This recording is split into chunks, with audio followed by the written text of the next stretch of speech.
महामंडल विधान की।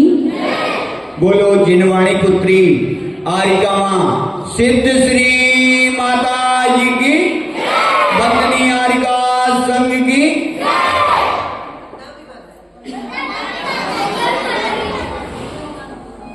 प्रिय आत्मा,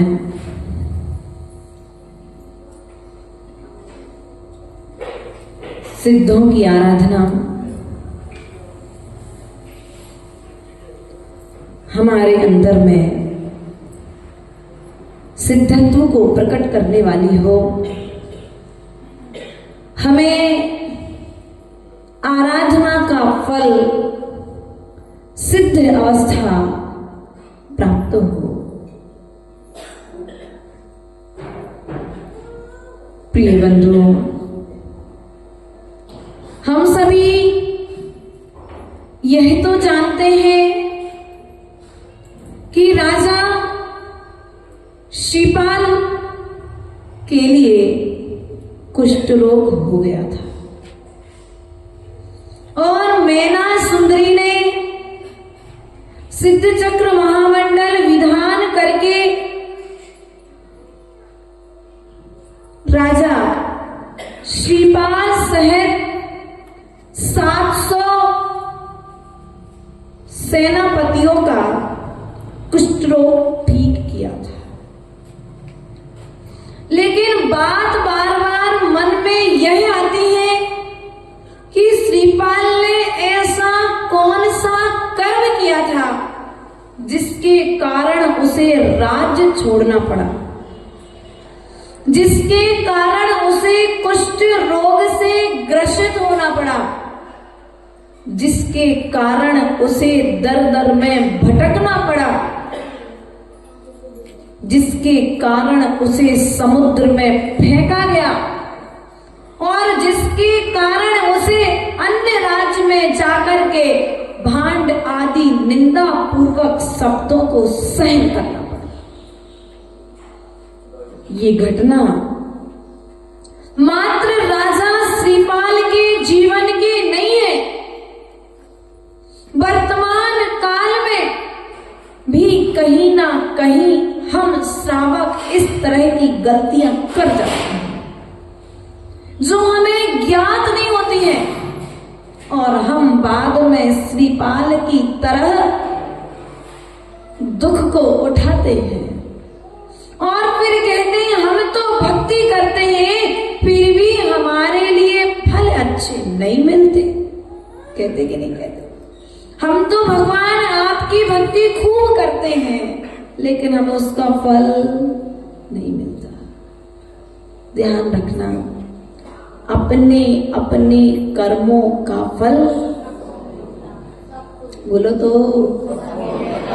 इस जन्म में ना सही पर भव में मिलता है, इस जन्म में ना सही पर भव में मिलता है, अपने अपने कर्मों का फल सबको मिलता है, अपने अपने कर्मों का फल सबको मिलता है। राजा श्रीपाल ने श्रीपाल की पर्याय में किसी मुनिराज की निंदा नहीं की। ध्यान रखना, राजा श्रीपाल ने श्रीपाल की पर्याय में कभी किसी मुनिराज के लिए गाली नहीं दी, कभी मुनिराज के लिए श्रीपाल की पर्याय में समुद्र में नहीं फेंका, बल्कि श्रीपाल ने तो श्रीपाल की पर्याय में मुनि जनों की वंदना की है, मुनि जनों का पड़गाहन किया है, उनके गंधोदक को अपने मस्तक पर लगाया है, लेकिन फिर भी उसके लिए कुष्ठ रोग हो गया। ये प्रश्न हम सभी के मन में है। तो आचार्य भगवंत, सकल कीर्ति आचार्य भगवंत श्रीपाल चरित्र के अंतर्गत कहते हैं कि जो राजा श्रीपाल था उसने श्रीपाल की पर्याय में कोई ऐसा पाप नहीं किया जिससे उसे राज्य से भ्रष्ट होना पड़ता। राजा श्रीपाल ने राजा श्रीकांत की पर्याय है, कौन सी पर्याय? अर्थात पूर्व भाव में, श्रीपाल के पूर्व भाव में, राजा श्रीकांत की पर्याय में उसने अक्षीण रिद्धि के धारी मुनिराज सुगुप्ताचार्य, जिनका नाम ग्रंथों में आता है, उनसे एक नियम ले लिया कि मैं आज हे भगवान आपके श्री चरणों में सत्य व्यसन का त्याग करता हूं। क्या करता हूं? सत्य व्यसन का त्याग करने का नियम तो ले लिया, लेकिन श्रद्धा नहीं था, विश्वास अभी सम्यक दर्शन से रहित था, इसलिए उसका नियम वह टूट गया। क्या हो गया? विश्वास के बिना यदि वैद्य की औषधि भी खाई जाए तो असर, और बिना सम्यक दर्शन के, बिना ज्ञान के यदि कोई नियम लिया जाए तो वो नियम भी अश्रद्धान के कारण टूट जाता है। ऐसा ही श्रीपाल के राजा श्रीकांत के जीवन में हुआ। उसने श्रीकांत की पर्याय में सुगुप्ताचार्य से लिया हुआ नियम भंग कर दिया। शक्ति वसन जानते हो ना? मद मांस मधु का त्याग, वैश्यागमन का त्याग, अर्थात श्रीकांत ने नियम लिया था कि जो उसकी स्त्री है, एक पतिव्रत और एक पत्नी व्रत। कौन सा व्रत लिया था? एक पतिव्रत और एक पत्नी व्रत, स्वदार संतोष व्रत। कौन सा व्रत लिया था? स्वदार संतोष व्रत। वैश्यागमन अर्थात आप सभी जानते हैं, और ऐसे सत्य जुआ खेलने का त्याग, लेकिन विश्वास नहीं था। नियम ले लिया तो तोड़ दिया। क्या होता है नियम तोड़ने से? हम विचार करते हैं ना, जो राजा श्रीपाल के जीवन में हुआ ना, वो होता है नियम तोड़ने का फल। राजा श्रीकांत ने शक्ति व्यसन त्याग का नियम मुनिराज से लिया, और लेने के पश्चात कुछ समय पश्चात उस नियम को तोड़ दिया। नियम के भंग करने का प्रभाव उसके जीवन में क्या पड़ा कि उसे भी अपने राज्य से, जो राज्य गद्दी पर आसीन होने वाला है, राजा है, राजा राजकुमार है, राज अभिषेक होना है, लेकिन गलत कुष्ठ रोग हो गया। ऐसा कुष्ठ रोग छुआछूत की बीमारी, यदि कोई स्पर्शित कर ले तो उसके भी जैसे कोरोना हुआ था ना, वैसा कुष्ठ रोग हो गया। उसी के चचेरे भाई के लिए फिर गद्दी पर आसीन किया गया और उसे राज्य से विहार करने की, अर्थात राज्य छोड़कर के जाने का निर्णय लिया गया। राज्य से बाहर करने का निर्णय लिया गया। प्रिय बंधु, नियम लेना, लेकिन नियम तोड़ना मत। नियम तोड़ना मत। मेरी माँ ने मुझे घर से बाहर कर दिया, मेरे पिता ने मुझे घर से बाहर कर दिया, कारण तुमने नियम को तोड़ा होगा किसी न किसी जन्म में, इसलिए तुम्हारे साथ में तुम्हारे घर की छत्र छाया तुम्हारे सर से चली गई। सब कुछ अच्छा चल रहा था, लेकिन अचानक से मकान की नीलामी हो गई, अचानक से दुकान पर ताला लग गया। हो जाता ना कभी कभी। ध्यान रखना, राजा श्रीपाल ने नियम लेकर के तोड़ा था, इसलिए उसका सब राजपाट उससे छूट गया। क्या हो गया? राजपाट भी। तुम चाहते हो कि तुम्हारा राजपाट तुम्हारे पास सुरक्षित रहे, तो इसका मतलब क्या हुआ कि नियम लेंगे ही नहीं तो तोड़ेंगे कैसे? ऐसा तो नहीं नारायण जी। हाँ, क्योंकि नारायण ऐसा भी सोचने वाले हैं, एक काम करेंगे, नियम लेंगे नहीं तो नियम तोड़ेंगे नहीं, और तोड़ेंगे नहीं तो घर संपत्ति छूटेगी नहीं। क्यों सौदानंद भैया जी ऐसे ही सोच रहेगा? नहीं, ऐसा नहीं है। नियम के पालन करने से उसे पुनः राज्य की प्राप्ति हो गई। क्या हो गई। पुनः वह श्रीकांत की पर्याय में उसने नियम तोड़ा, उसके फल से उसका राज्य छूट गया। अब राजा श्रीकांत ने नियम तोड़ा था, तो फिर 700 को कुष्ठ रोग क्यों हुआ? ये प्रश्न आता है ना। एक ने नियम तोड़ा है ना, लेकिन जब राजा श्रीकांत ने नियम तोड़ा था तो 700 सेनापतियों ने अनुमोदना की थी कि हाँ राजा जी आपने बहुत अच्छा काम किया। तो बस अनुमोदना के प्रभाव से 700 को कुष्ठ रोग का फल, नियम तोड़ने का फल भोगना पड़ा। इसलिए ध्यान रखना, अनुमोदना करने के पहले एक बार विचार कर लेना हम किस कार्य की अनुमोदना कर रहे हैं। धर्म की अनुमोदना कर रहे हैं कि पाप की अनुमोदना कर रहे हैं। कोई कीटनाशक दवाइयों की दुकान खोल रहा हो तो अनुमोदना मत कर बैठना। यदि अनुमोदना करोगे तो जितनी जीवों की हिंसा होगी उतनी हिंसा का पाप, 6% का पाप तुम्हारे हिस्से में फ्री फोकट में आ जाएगा।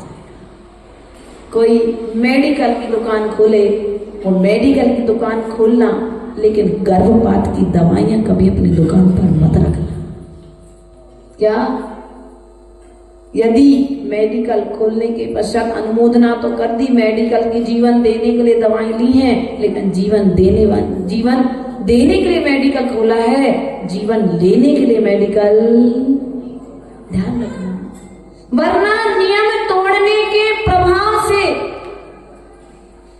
अधर्म के प्रभाव से तुम्हारे जीवन में धर्म का प्रभाव भी समाप्त हो जाए।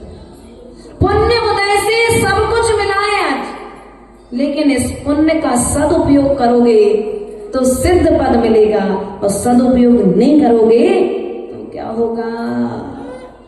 नीचे की स्थिति आपको मालूम है। एक नियम लिया, उस नियम को तोड़ा। दूसरी बात, यही राजा श्रीकांत जंगल में शिकार आदि के लिए गया और एक दिगंबर मुनिराज उस वन में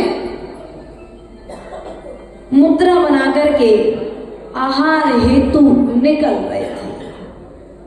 पहले मुनिराज जंगल से आया करते थे, ऐसे भवन नहीं होते थे, जंगल में रहते थे, और मुनिराज मुद्रा बना करके आहार को जब निकल रहे थे तो उसने मुनिराज को देखा, और जैसे ही मुनिराज को देखा और कह दिया, देखो ये कैसा कुष्ठ रोगी है, कैसा गंदा है, आदि आदि अपशब्दों का उपयोग किया।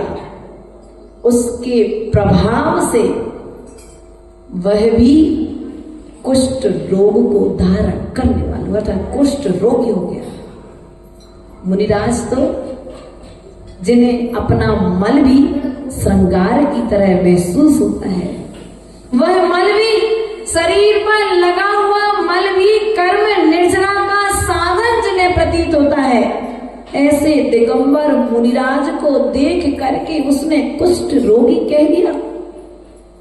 अब मुनिराज को तो कुष्ठ रोगी एक बार कहा था, राजा ने कहा, प्रजा ने अनुमोदना कर दी, उसके प्रभाव से यह राजा श्रीपाल की पर्याय में कुष्ठ रोग को प्राप्त हुआ। और थोड़ा और आगे बढ़ते हैं, राजा श्रीकांत जंगल में पुनः, क्योंकि पहले के राजाओं को शौक हुआ करता था जंगल में उद्यान आदि में घूमने के लिए जाया करते थे, शिकार आदि के लिए जाया करते थे।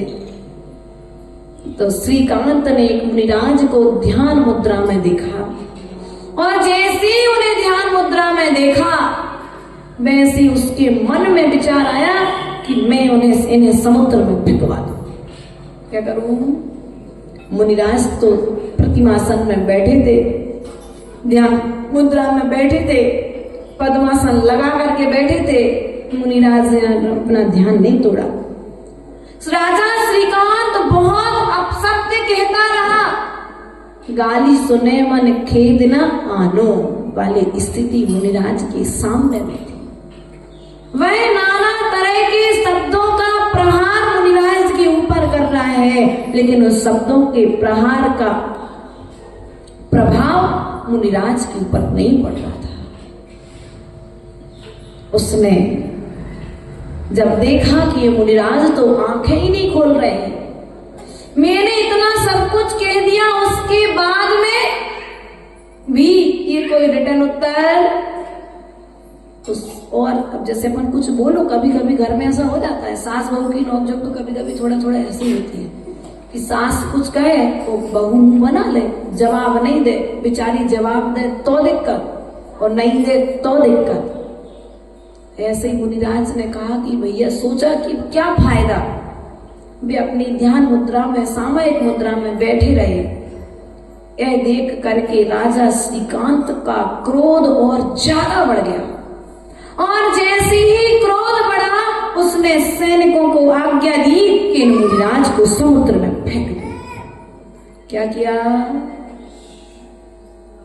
अगर कोई कह दे कि भैया ये छत थोड़ी देर बाद गिरने वाली है, तो आप लोग सब 1 मिनट भी नहीं लगेगा खाली करके भग जाओगे कि नहीं भग जाओगे? बोलो तो नहीं भगोगे? ओ पद्मावती मंडल, भग जाओगे ना बेटा? लेकिन दिगंबर मुनिराज उपसर्ग के समय में स्थान छोड़ करके भागते नहीं। वे समझ गए कि ये कुछ ना कुछ उपसर्ग करने वाला है श्रीपाल जी। और राजा श्रीकांत ने सेनापति से को आज्ञा दी और मुनिराज के लिए समुद्र में फेंकवा दिया। लेकिन साधना के प्रभाव से मुनिराज समुद्र में डूबे नहीं, समुद्र में ऊपर पानी में तैर रहे थे। मंत्रियों ने सलाह दी कि देखो, इन मुनिराज ने तुम्हारा क्या बिगाड़ा है, एक काम करो, इन्हें समुद्र से बाहर निकलवा लो। तो ऐसे ही जिस प्रकार से उसने मुनिराज के लिए समुद्र में फेंका और फिर सेनापतियों को आज्ञा देकर के बाहर निकाला, ऐसे ही घटना राजा श्रीपाल के जीवन में हुई। जब ये 12 वर्ष पश्चात व्यापार करके लौट रहा था, तो धवल सेठ के साथ जहाज में था। पहले के समय में पिता योग्य पुत्र देखते थे, योग्य वर देखते थे और अपनी पुत्री का विवाह कर दिया करते थे। ऐसे व्यापार करने के लिए जब राजा श्रीपाल गए थे, तो उन्हें व्यापार करते हुए किसी नगर के सेठ ने अपनी पुत्री रैण मंजूषा राजा श्रीपाल के लिए प्रदान की थी। रैण मंजूषा के साथ में श्रीपाल और धवल सेठ उस जहाज में विराजमान था। नाम याद रखना, क्या नाम था? धवल सेठ। धवल सेठ की नियत खराब हो गई रैण मंजूषा को देख करके कि जब तक ये श्रीपाल जिंदा रहेगा तब तक मुझे रैण मंजूषा मिलने वाली। तो उसने नीति बनाई, रणनीति बनाई और श्रीपाल के लिए धोखे से समुद्र में फेंक दिया। क्या कर दिया समुद्र में? क्यों फेंका? क्योंकि राजा श्रीकांत की पर्याय में मुनिराज के लिए समुद्र में फेंका था। अब इसके पश्चात में इसने मुनिराज के लिए श्रीकांत की पंजे से मुनिराज को समुद्र में फेंका और फेंकने के पश्चात वापस निकाल दिया था। तो एक इनके पास तो कोटि भट्ट थे। कौन थे? राजा श्रीपाल। 1000 राजाओं का बल मात्र श्रीपाल के पास में था, इतना ताकतवर था। मोक्षगामी जीव है श्रीपाल। कौन है? मोक्षगामी जीव है, जिसने मुनि दीक्षा ली और ले जाकर के योग निरोध करके सिद्धालय में जाकर के विराजमान हो चुके हैं। ऐसे श्रीपाल जब धवल सेठ ने समुद्र में फेंक दिया तो कहते ना कि यदि आयु शेष है ना तो जीवन जहर खाने के बाद में भी बच जाता है। और यही हुआ कि उस समुद्र में बड़े बड़े मगर होते हुए भी एक पुण्य का पटिया, एक छोटी सी लकड़ी का सहारा कहें, शरीर की शक्ति कहें, वह उस पटिये का सहारा लेकर के अपनी भुजाओं का प्रयोग करके मुनिराज को समुद्र से निकालने के फल के कारण स्वयं भी समुद्र से पार हो गया। प्रिय बंधुओं, समुद्र से पार तो हो गया, लेकिन अभी पुण्य ने पीछा नहीं छोड़ा है। पाप ने पीछा। पुण्य और पाप दोनों जीव के साथ में चलते हैं, जैसे दिन और रात, दिन और सुख और दुख तो मानव की संपत्ति है, तू दुख से क्यों घबराता है। सुख आता है दुख जाता है, दुख आता है सुख जाता है। सुना है भजन है कभी? सुना तो है, लेकिन फिर भी दुख के समय में हम घबरा जाते हैं। उसने मुनिराज के लिए क्या कहा था? भांड कहा था। क्या कहा था? भांड कहा था। तो जैसे ही वह समुद्र के किनारे पहुंचता है, उस राज्य के राजा ने 2 सेनापति समुद्र के किनारे नियुक्त करके रखे थे कि कोई भी यदि समुद्र तैर करके आता है तो उसे शीघ्र ही हमारे पास में लाया जाए। सेनापति पकड़ करके श्रीपाल को राजा के पास में ले गए, और जैसे ही राजा के पास में ले गए तो राजा की पुत्री राजकुमारी,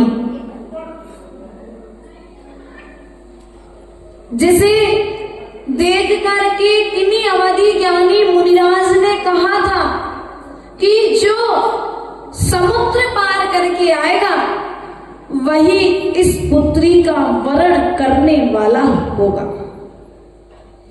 अब धवल सेठ को यह बात पता पड़ती है कि श्रीपाल का विवाह राजा की पुत्री अर्थात राजकुमारी के साथ होने वाला है। अब ये सोचता है कि यदि ये राजा बन जाएगा और इसने मेरा कृत्य यदि राजा को बता दिया तो मुझे मृत्युदंड। अपने आप को बचाने के लिए व्यक्ति कुछ भी कर सकता है, साम दाम दंड। झूठ हो या सच, मुझे कोई चीज से मतलब नहीं, मैं सत्य हूं, इस बात की सिद्धि कैसे हो रही है वो मुझे करना है। धवल सेठ ने भी ऐसी ही कोई नीति अपनाई और वहां पर रहने वाले कुछ लोगों को पैसा दिया।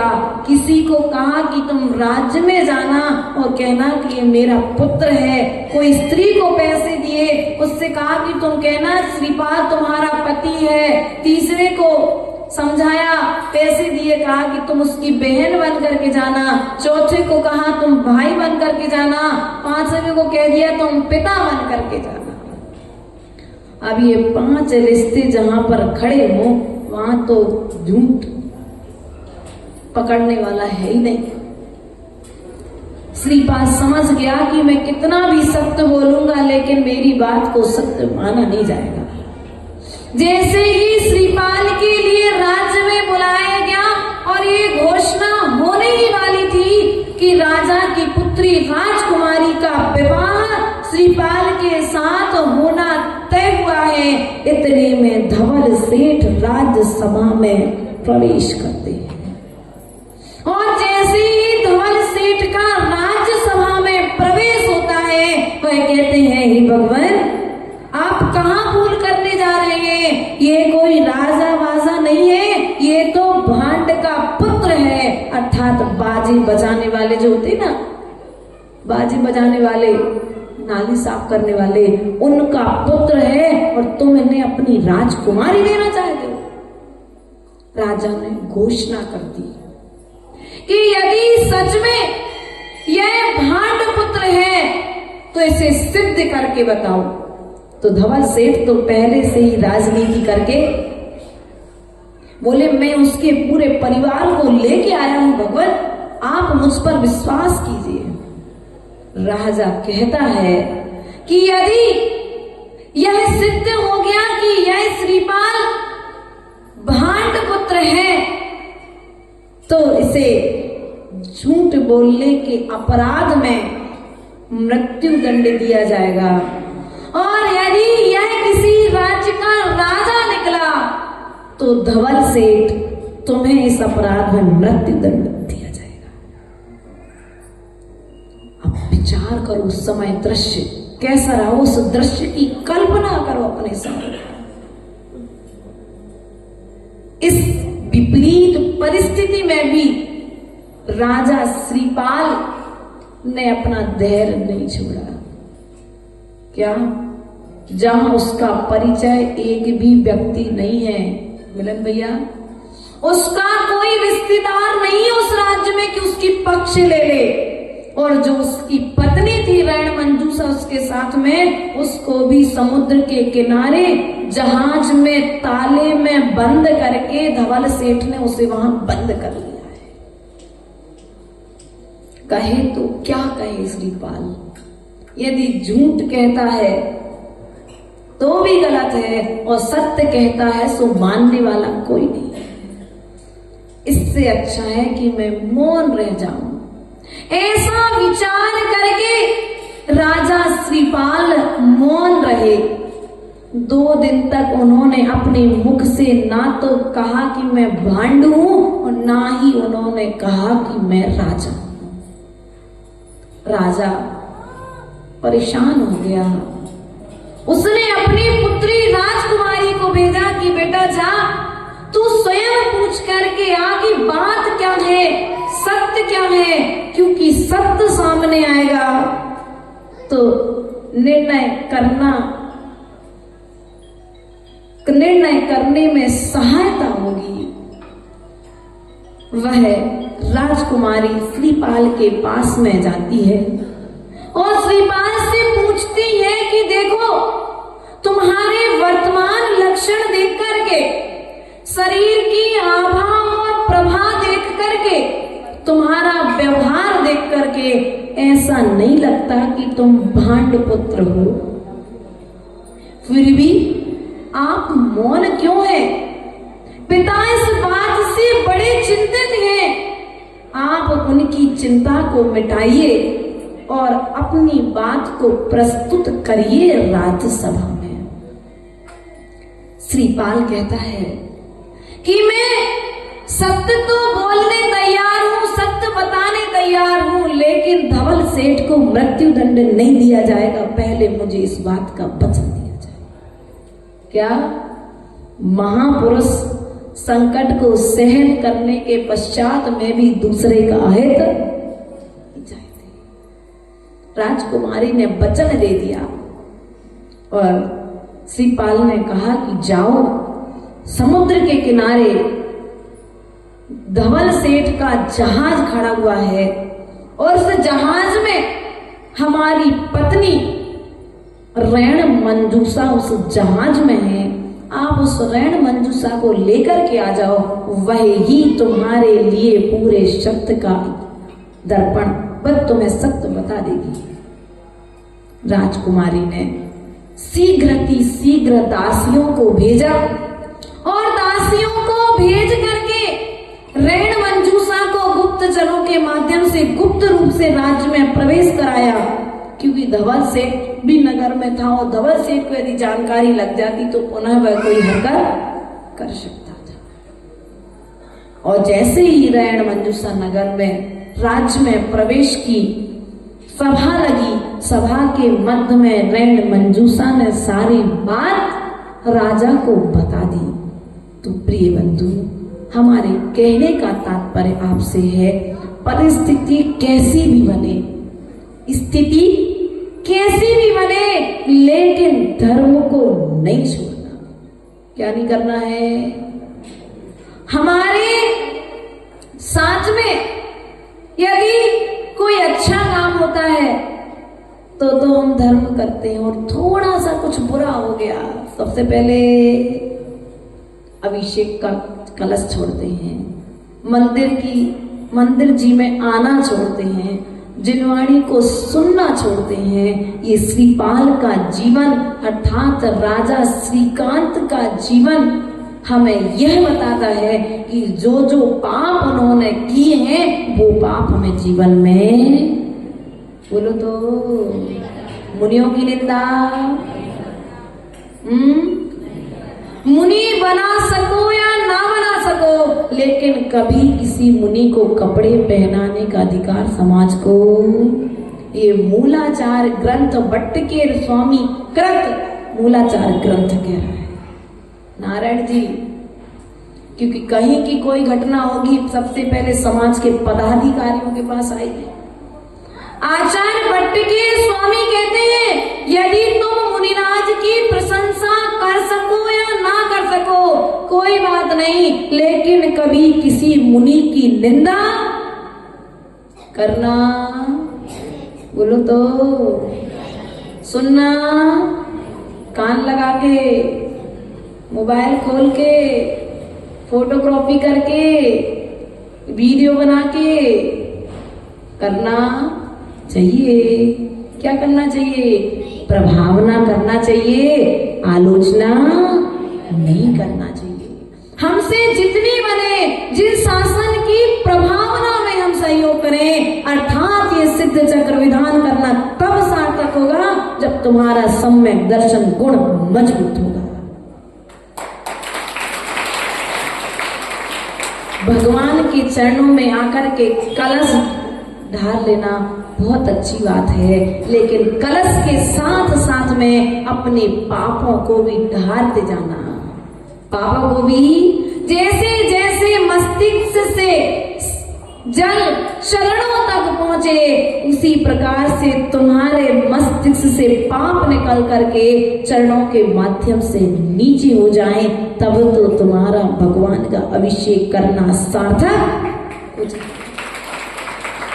प्रिय बंधु, इस सिद्ध चक्र महामंडल विधान से एक नियम लेकर के जाना। कौन सा नियम? कौन सा नियम लेना है? कभी मुनिराज की निंदा, बोलो तो जोर से,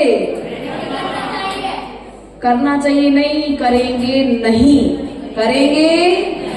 कभी किसी मुनिराज की निंदा, कभी किसी मुनिराज की निंदा नहीं सुनेंगे, सुनेंगे भी नहीं। विचार करना है।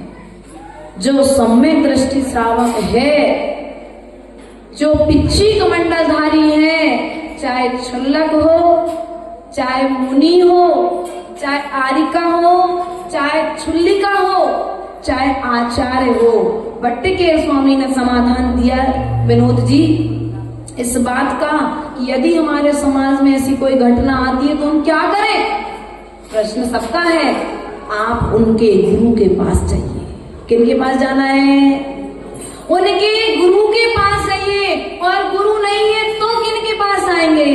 तुम्हारे नगर के आजू बाजू में कोई वरिष्ठ आचार्य परमेष्ठी विराजमान हो, आप उनके पास जाइए। और यदि वो भी नहीं है तो विनय पूर्वक विहार करने का निवेदन कर दीजिए। क्या करना है? क्या करना है? पहले तो इतनी सब प्रतिक्रिया बाद में करना है, ध्यान रखना। उसके पहले नंबर हमें पहले अपने 2 गुण, सम्यक दर्शन के 8 गुण बताए। कितने गुण बताए? रत्नकरण श्रावकाचार्य ग्रंथ में सम्यक दर्शन की विवक्षा आई। मूलाचार्य ग्रंथ सकल कीर्ति आचार्य भगवंत ग्रंथ, उसमें सम्यक दर्शन की महिमा आई। रैणसार ग्रंथ कुंद कुंद स्वामी ग्रंथ, उसमें सम्यक दर्शन ग्रंथ की महिमा आई। भगवती आराधना ग्रंथ शिवकोटि स्वामी ग्रंथ, उसमें सम्यक दर्शन की महिमा आई। कुंद कुंद स्वामी ग्रंथ, दर्शन पाहुड़ ग्रंथ, अष्टपाहुड़ ग्रंथ में सम्यक दर्शन की महिमा आई। समयसार ग्रंथ में सम्यक दर्शन की महिमा आई तो है, लेकिन हमारे जीवन में कब आएगी? हमारे जीवन में लाने के लिए आचार्य भगवंत ने कहा है, रत्नकरण श्रावकाचार्य का आधार बनाते हैं। ने संकित ने कांचित निर्वी चिकित्सा मूल दृष्टि उपगुण स्थितिकरण वात्सल्य प्रभावना और वात्सल्य और प्रभावना, वात्सल्य और प्रभावना, उपगुण और स्थितिकरण। अर्थात यदि तुम्हें दोष दिख रहा है, क्या दिख रहा है? दोष दिख रहा है, क्योंकि सबसे ज्यादा दोष जल्दी से किसको दिखते हैं? पुरुष को कम, महिलाओं को ज्यादा दिख जाते हैं। अच्छाई में भी बुराई, देखो तुमने बुराई नहीं मानी हो और मान जाओ तो कौन सी बड़ी बात, कम से कम जो करते होंगे वो तो अपनी आदत को सुधार लेंगे। तो क्या करना है आपको? उस दोष को देख करके उसकी चर्चा नहीं करनी है। क्या नहीं करनी उसकी चर्चा?